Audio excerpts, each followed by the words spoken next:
I want to have a little word with His Royal Majesty. Mo ní ọ̀rọ̀ díẹ̀ kékeré fún kábíyèsí wa. And since it is rude in Yoruba culture to talk to a king in another man's language, àrífín ni ká bá kábíyèsí sọ̀rọ̀ lédè ẹlòmíràn. Okay. I'm going to ask for the permission of those of you who don't speak Yoruba to give me 5 minutes. I want to address kábíyèsí. Mo fẹ́ tọrọ àyè lọ́wọ́ gbogbo ẹ̀yin yòókù tí ẹ kì í sọ èdè Yorùbá fún bí ìṣẹ́jú 5 mo fẹ́ bá kábíyèsí sọ̀rọ̀. And it concerns kábíyèsí, so it's none of your business. Kábíyèsí nìkan ni mo sì fẹ́ bá sọ̀rọ̀, kò sí ìtọ́kàn yìí mẹ́. Kábíyèsí ká dípẹ́ lórí o, bàtà á pẹ́ lẹ́sẹ̀.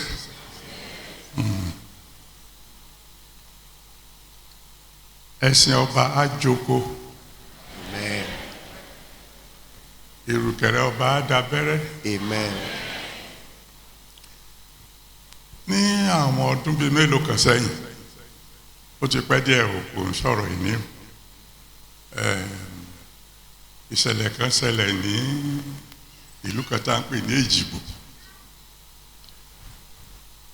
Wọ́n kàn déédéé rí i pé àwọn ọba wọn àpẹ́ lórí oyè. Wọ́n bá ti fi wọ́n jọba, ọba ti tó bí ọjọ́ mélòó kan, kábíyèsí àtúntò wàjà. Eré ni àwàdà ló wá kan ọmọ kékeré kan.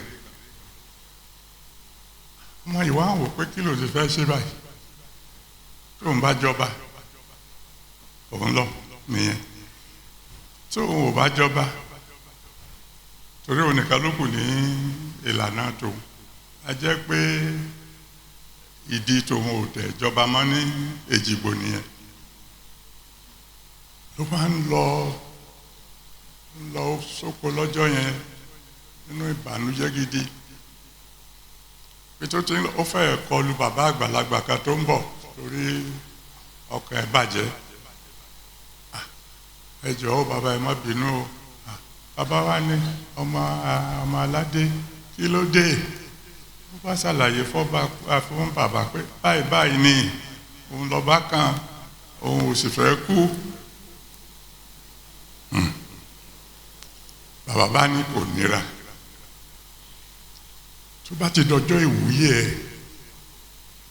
sọ fáwọn onílù ẹ ká má lu ìlú bá ṣe ń lù tẹ́lẹ̀ o, kán lù lọ́nà ọ̀tọ̀, báyìí ni kí wọ́n lu ìlú tiwọn.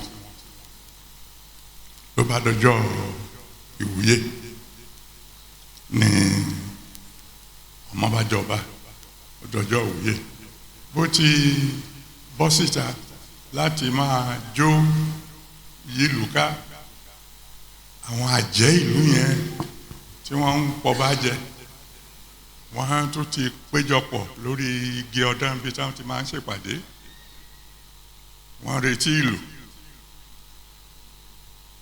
Ní onílù bá fi kọ̀ǹgọ̀ sí ìlú, torí wọ́n ṣe ń lù tẹ́lẹ̀tẹ́lẹ̀ ni wípé eléjìgbò ló lè jìgbò, èmi nìkan ni mo lè jìgbò.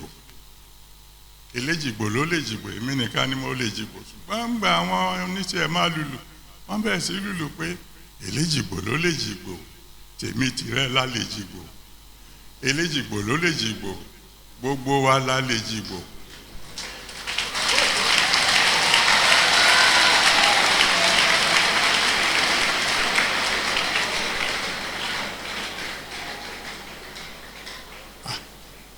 Àwọn àjẹ́ wá wúra wọn lójú, ìlú eléyìí yàtọ̀,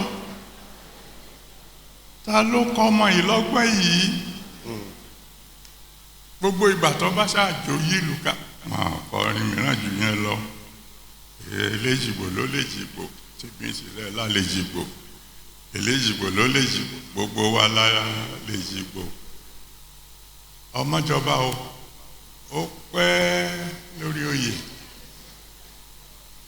Kábíyèsí àbọ̀rọ̀ là ń sọ fọ́mọlúwàbí.